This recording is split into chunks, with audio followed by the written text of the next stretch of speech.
Buenas tardes amigos, nuevamente en Políticamente Incorrecto, el ciclo de entrevistas.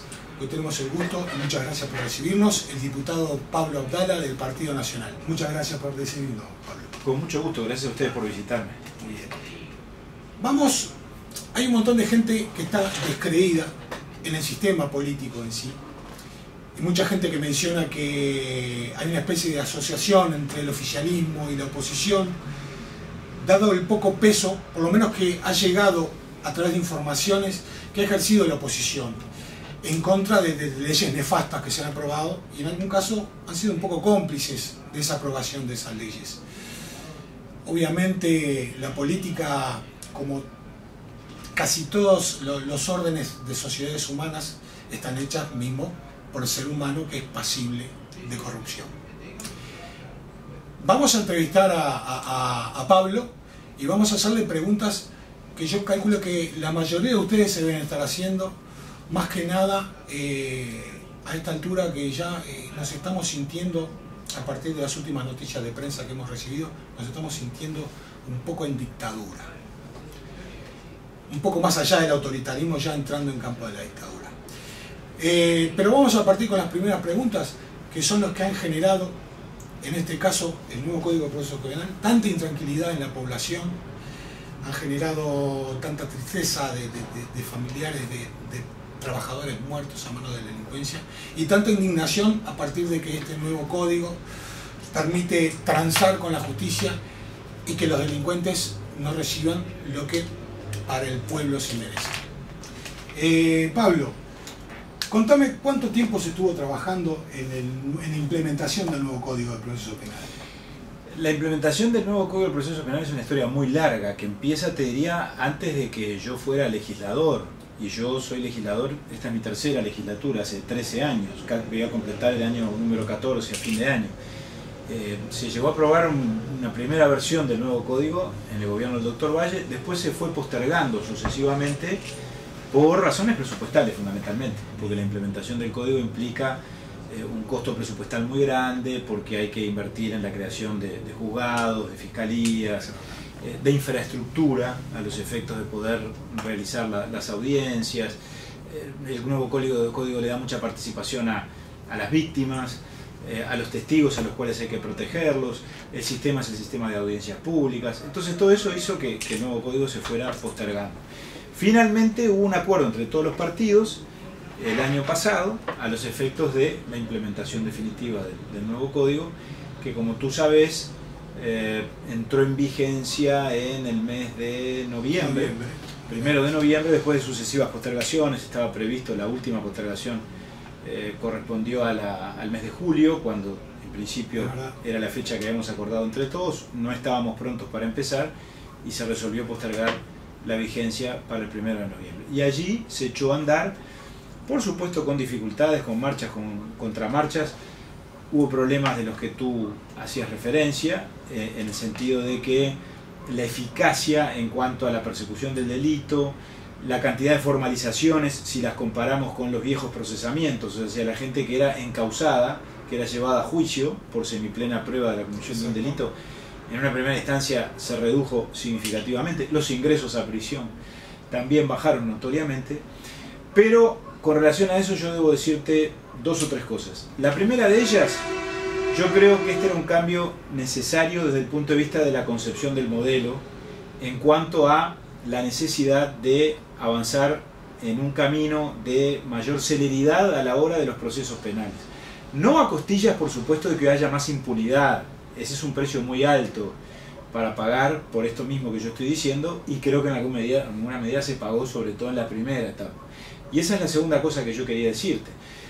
Las cifras y las estadísticas que están indicando que eso que tú insinuabas en la pregunta en cuanto a el incremento de los delitos o de la violencia como consecuencia de la ineficacia del código ocurrió, pero ocurrió sobre todo en la primera etapa, en el mes de noviembre, en el mes de diciembre, en el mes de enero de este año, y ya después las cosas empiezan a normalizarse o a regularizarse, y alcanza con comparar lo que yo decía, las formalizaciones, es decir, la sujeción a juicio de determinados indagados con relación a los procesamientos que había antes, se equiparan, y los ingresos a prisión también. Aún así, y esta es la prueba de que evidentemente hubo errores y de que hubo que corregir cosas, fue necesario aprobar una nueva ley, que la terminamos de aprobar hace aproximadamente un mes, que corrige determinados aspectos que notoriamente estaban mal. Por ejemplo, en el caso de los delitos más graves y en el caso de delincuentes reincidentes, reiterantes o habituales, bueno, la nueva ley establece que en esos casos es indispensable, es de precepto la prisión preventiva. O sea, no se puede esperar la sentencia en libertad. Si hay un delincuente que cometió un delito grave, un homicidio agravado, muy especialmente agravado, un copamiento, una violación, bueno, no cabe aquello de que la prisión preventiva es excepcional y la libertad es de precepto. No, evidentemente ahí hay un tema de peligrosidad en cuanto a la conducta criminal, y entonces esta nueva ley que aprobamos hace relativamente pocas semanas, lo que establece es que en esos casos el fiscal tiene la obligación, ya no tiene la facultad, hay un cambio fundamental, la obligación de pedir la prisión preventiva. Después el juez puede disponerlo o no, como pasa hoy o como pasaba antes, pero ya eso de que el fiscal negocie, de que el fiscal acuerde con el delincuente o con el defensor, se terminó. En esos casos, en los casos más graves, de los delitos más violentos, ¿no es así? Bien. Yo creo que eso es una mejora significativa. No, sin duda que puede ser una mejora como venían llevándose las cosas a cabo. Pero tú me acabas de mencionar que antes de que fueras legislador ya se venía hablando del nuevo Código de Proceso Penal. Estamos hablando de 14 años. ¿Quién hizo el estudio de lo que significaba el nuevo código y de las eventuales consecuencias que podía arrojar la aplicación del mismo? Porque, digo, 13 años es mucho tiempo. Claro.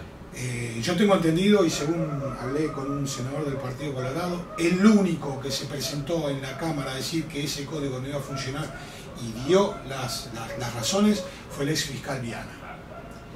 Ustedes obviamente son juristas. Sí, sí. Supongo que lo habrán estudiado pormenorizadamente. Una cantidad importante de juristas que estudia un código pormenorizadamente y ese código, después de 13 años, con idas y venidas, se termina implementando. ¿Cómo puede ser que resulte tan negativo en los 2 o 3 primeros meses? Te recuerdo que en el año móvil llevamos 386 homicidios. El año móvil de agosto. Sí. ¿Cómo puede ser que haya fallado tanto?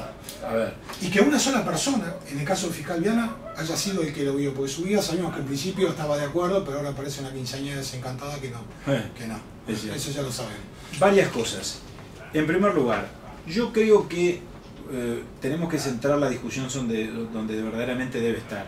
Yo no estoy tan seguro de que las causas o la culpabilidad o la explicación de este incremento de la criminalidad que se ha dado en los últimos tiempos se deba, por lo menos exclusivamente, al nuevo código. A mí me parece que la entrada en vigencia del nuevo código terminó siendo funcional a los intereses del gobierno y del ministro del Interior, que aprovechó la circunstancia de que en esos primeros meses se dio lo que yo te decía, es decir, se dio que el sistema se volvió bastante ineficaz, no dio las respuestas necesarias, hubo menos ingresos a prisión, menos formalizaciones, y el ministro dijo, ¿vieron? Aumentaron los delitos por culpa del nuevo código. Y yo creo que esto no es así, es decir, en esos primeros meses puede haber existido una incidencia mayor o menor del cambio de sistema, pero repito, creo que a esta altura, que hoy el ministro diga que la cantidad que tú decías de homicidios, que estamos en 286. 386 en el año móvil, desde agosto. En el año móvil, exactamente. De julio a agosto. Sí, y estamos en el año calendario en 280 y pico, sí. Que ya es la misma cantidad que se habían cometido en todo el año 2017. Exactamente. Y todo indica que vamos a cerrar cerca de los 400 homicidios en año. Ahora, ¿eso es culpa del nuevo código? No. Eso es culpa de que vivimos en una sociedad violenta y que hay un gobierno al frente de los destinos del país que no responde frente a la delincuencia y al incremento de la criminalidad como debiera responder. En cuanto a la vigencia del nuevo código, también te quiero aclarar algo. Es decir, por supuesto es un tema opinable, ha sido muy discutido. Ahora, la enorme mayoría de la doctrina, y cuando digo la enorme mayoría de la doctrina, digo el Instituto de Derecho Constitucional, el Instituto de Derecho Procesal, el Instituto de Derecho Penal, de la Universidad de la República, de las universidades privadas, fue unánime. Yo mirá que presido la Comisión de Constitución, que es la que estudió este tema, el año pasado no la presidía, pero la integraba, y desde el punto de vista institucional, toda la academia nos recomendaba antes y sigue recomendando ahora que este cambio era necesario. La Suprema Corte de Justicia, el fiscal de Corte por supuesto, pero la Suprema Corte de Justicia también. Y todos nos dijeron, reconozcámoslo también, que en la primera etapa iba a haber dificultades. Nos dijeron, no hay país que haya implementado este cambio de modelo, que por otra parte han sido todos los países civilizados, ¿no? El cambio de modelo, de un modelo acusatorio, de un modelo inquisitivo, un modelo acusatorio, como se ha dado en el Uruguay, lo han hecho todos los países, no es un invento uruguayo. O ocurre, digo, es el sistema que hoy tiene toda América Latina, los Estados Unidos, los países europeos. Y en todos los países donde esto se ha dado, nos ponían mucho el ejemplo chileno, la primera etapa fue muy traumática. La primera etapa pasó lo que pasó acá. Si a todo eso le agregás, si tú a eso le agregás la circunstancia de que en el Uruguay tenemos limitaciones presupuestales y por lo tanto no fue posible dotarle al nuevo sistema y al Poder Judicial y a la Fiscalía General de la Nación de los recursos necesarios para crear la cantidad de fiscalías, de juzgados, de servicios técnicos, de profesionales, de defensores de oficio, bueno, entonces la cosa todavía se hace mucho más gravosa. Pero ya se sabía de antemano. Se sabía que iba a pasar, digamos que íbamos a pagar ese primer costo, ese peaje si se quiere, que lo pagamos, yo sé que lo pagamos. Y todos tenemos responsabilidad, porque para mí sería muy fácil. Yo estoy en la oposición, esto es un tema del gobierno. No, en esto lo acordamos todos y todos levantamos la mano, yo asumo la cuota parte de responsabilidad que me corresponde. Ahora, me parece que en todo caso fue un trago amargo, que ya lo tuvimos y que la sociedad, si hubo que pagar un costo, ya lo pagó. Si ahora seguimos enfrentando problemas vinculados con la delincuencia, la explicación no hay que buscarla en el nuevo código. Podemos estar de acuerdo después con los fallos de un fiscal o de otro, pero la responsabilidad, a mi juicio, es del Ministerio del Interior, es del Gobierno Nacional, es de la parálisis en la que está el Ministro del Interior, que no sabe para dónde ir, porque evidentemente ha fracasado rotundamente en materia de seguridad. Y porque además tenemos leyes muy benévolas. Por fuera del Código del Proceso Penal, que esa es la legislación procesal, en el derecho sustantivo, y por eso nosotros estamos queriendo reformar la Constitución, en lo que se refiere a las penas de los delitos, en lo que se refiere a las causas de justificación, en lo que se refiere a la libertad anticipada, a los beneficios liberatorios, el Uruguay está tremendamente rezagado. Nosotros tenemos que tener pena perpetua revisable para los delitos más aberrantes, tenemos que tener cumplimiento efectivo de las penas para los delitos graves. Bueno, es lo que estamos proponiendo para reincidentes, es lo que estamos proponiendo en la reforma constitucional con el senador Larrañaga.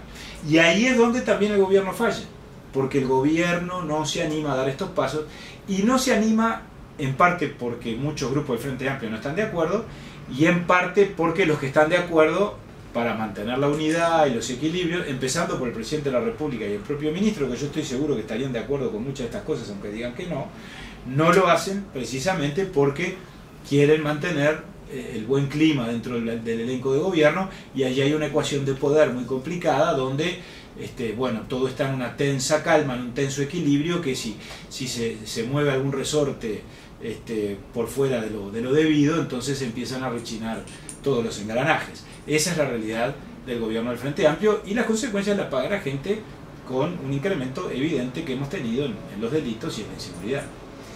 En parte eso, ¿no? Yo ahora estaba pensando, y el doctor Salle bien decía, que un código en el que el presidente de la República puede instruir al fiscal general es un código bastante dudoso. Yo no comparto eso. ¿No? No lo comparto, y no es lo que dice la ley. Nosotros votamos otra ley, que también la votamos todos los partidos, salvo la Unidad Popular. La Unidad Popular, el diputado Rubio no votó esa solución. Que lejos de darle poder al presidente sobre los fiscales, en realidad se supone que le saca poder. ¿Por qué razón?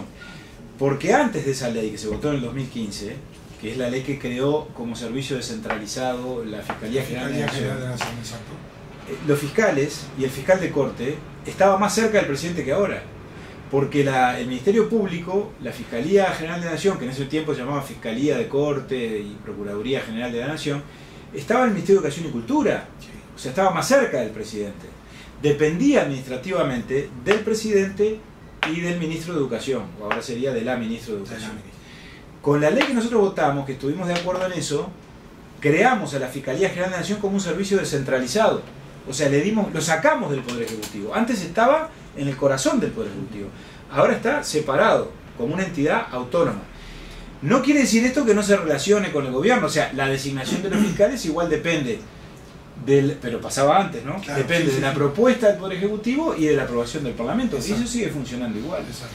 Yo lo que en todo caso podría tener un matiz con lo que está pasando es, algunos dicen, bueno, pero ahora la Fiscalía General de la Nación, como es un servicio descentralizado, tiene mucho más poder, y tenemos un fiscal al frente que concentra mucho poder.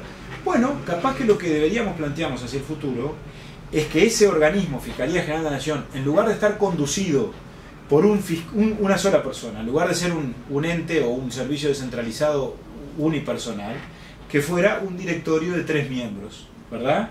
Donde el poder estuviera en la administración de la Fiscalía un poco más distribuido. Ese creo que puede ser un cambio, en otros países funciona de esa manera, que eventualmente podría ayudar a mejorar el sistema. Exacto. Pero no es cierto que, o sea, si el presidente le da órdenes al fiscal ahora, se las podía dar mucho más antes. Hoy se las puede dar, depende de que el fiscal las cumpla o no. Bueno, si alguien tiene pruebas de que en un caso concreto el presidente le dio una orden al fiscal y el fiscal actuó, hay que denunciarlo, porque eso es un delito grave. Eso más allá de toda duda, pero si vamos a lo razonable, sabemos que el fiscal Díaz era militante del Partido Comunista, en fin, hay un montón de cosas que se saben, no hace falta denuncia. Y a pesar, y vamos a hablar de denuncias, digo, hay un montón de denuncias que se efectuaron contra el gobierno y se desestimó las investigaciones, caso Alur, caso Pluna, caso ANCAP. En lo personal, ¿qué opinión te merece esa desestimación por parte de la Fiscalía? El último caso fue de la planta regasificadora, que se pagó casi 3 veces más de lo que vale. Se citó, como dice la ley, a la facultad pública para realizar los estudios y los análisis de costo, y esta facultad se negó y el fiscal volvió a archivar. En lo personal, ¿te parece transparente todo eso? Yo creo que las cosas no hay que verlas en blanco y negro, lo digo con toda franqueza, y creo que las resultancias de todo esto y la valoración de todo esto tampoco es tan absoluta o tan radical como tú la estás planteando, que sé que no es una interpretación tuya, porque yo sé que esta es una forma de ver las cosas que mucha gente se afilia a ella. Yo parto en principio de un concepto que me parece que es muy importante, que es respetar las decisiones del Poder Judicial, de la justicia en general, de jueces y fiscales, y sinceramente no advierto que la justicia haya archivado todo. El vicepresidente de la República fue procesado por peculado. Peculado es robo. Fue procesado por abuso de funciones. Lo que pasa es que ya la prensa había dado, es decir, la prensa, hay un par de periodistas que tienen un grandísimo mérito por esto, y bueno, ya la situación es insostenible. Ahora, si la prensa no investiga y no pasa nada, Sendik sigue de vicepresidente y sigue cometiendo peculado, como siempre. A ver, nadie sabe nada. Ahí entramos en el terreno de la especulación. ¿Qué hubiera pasado si no hubiera pasado tal cosa?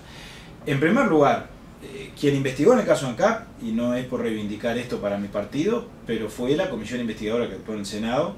Por supuesto, después la prensa difunde todo como corresponde, ¿no? Y por suerte, a pesar de todo, la prensa es libre en el Uruguay y todo se sabe y todo se difunde. Pero esto empezó con una investigación parlamentaria. La base, digamos, el sustracto de elementos, de antecedentes, de documentos, de pruebas que llegó a la justicia, en base a los cuales el fiscal y el juez o la juez procesaron al vicepresidente de la República, que ya había renunciado en ese momento, provino de la investigación parlamentaria. Que eso tiene que ver con algo que dijiste al comienzo. Yo no tengo tan claro que la oposición haya sido tan ineficaz. Cayó un vicepresidente de la República por un proceso que empezó la oposición en el Parlamento. Cuidado, no perdamos la perspectiva de eso. Ahora, como vos, vamos a lo justo. El presidente no cayó, el presidente renunció. Pero bueno, ¿y por qué renunció? Pero lo justo es justo, pero hay que respetar las decisiones del fiscal. ¿Por qué renunció? Pero ustedes estaban en la Cámara cuando el hombre dijo que iba a renunciar. Vamos despacio, vamos despacio. Vamos despacio. El presidente renunció, pero renunció no porque se iba a ir de viaje o porque se casaba y iniciaba una vida nueva. No, el vicepresidente renunció como consecuencia de un proceso en el que él estuvo implicado, involucrado, que fue un proceso de investigación parlamentaria, de investigación judicial, y que terminaba como terminó en un procesamiento. Por eso renunció. Si no, no. Oficialmente, ese día en la Cámara, ¿qué se dijo? Tenés toda la razón. ¿Ah? Para ¿Y la oposición qué dijo? Permitime. Muy bien, señor. Con el diario del lunes. Nosotros en ese momento entendimos, y probablemente nos equivocamos, que en ese momento, en ese particular momento, cuando se trataba de la aceptación de la renuncia del vicepresidente de la República, por un tema que para el Partido Nacional siempre es muy caro, que es el tema de la institucionalidad, que es el tema de la transición en orden, etcétera. Lo más conveniente era que el acto fuera un acto sobrio donde simplemente se aceptara la renuncia. Esto genera una reacción popular enorme, yo soy consciente, y bueno, y nos equivocamos, tal vez debimos haber hablado. Lo que no queríamos, desde la perspectiva política también, es darle la oportunidad al Frente, que en ese momento estaba débil porque estaba renunciando el vicepresidente de la República, de que la Asamblea General se convirtiera en un gran circo y que termináramos discutiendo de cualquier cosa y acusándonos mutuamente de cualquier cosa, ¿verdad? Una especie de ida y vuelta que nos iba a cambiar del centro de la discusión, del centro del debate, que era la renuncia del vicepresidente. Para nosotros lo que había que decir ya se había dicho y además lo seguimos diciendo después. Y no nos olvidemos que pocos días después, en el Senado de la República, cuando se trató, que está vinculado con lo mismo, el pedido de subsidio del señor Sendik, que había renunciado a la vicepresidencia, ahí los senadores del Partido Nacional y los de la oposición dijeron todo lo que tenían que decir. Ahora, vuelvo a lo de antes. Con el diario del lunes, cuando vimos las reacciones, nosotros dijimos, bueno, tal vez nos hayamos equivocado, tal vez en la Asamblea General debimos hablar, está bien. Ahora, eso es un error, pero ese error no invalida todos los demás aciertos. No. Porque, repito, déjame decirte algo, si el Partido Nacional no hubiera hecho la denuncia que hizo en el Parlamento, en el Senado, que eso fue en el 2015, ahí empezó todo, que desencadenó la conformación de la investigadora, tú y yo no estábamos teniendo esta conversación ahora. No tengas duda, ni nadie estaba hablando de esto.